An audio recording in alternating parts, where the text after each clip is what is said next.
এতিয়া ডাঙৰ ভাইটিৰ শ্বপিং ইমানখিনি গাইজ তাই বেছি লৈছে চাব এইটো শাৰ্ট এটা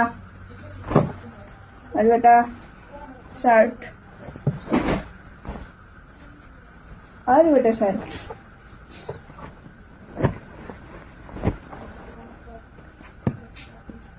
আৰু এটা টি শাৰ্ট লৈছে তাই ইটাচি হেৰি আৰু এইটো পেণ্টক কি পেণ্ট বুলি কয় কি পেণ্ট বুলি কয় নাজানো আৰু এটা চেম তেনেকুৱাই তাইৰ পেণ্ট এইখিনি তাইৰ আৰু আছে ৰ'ব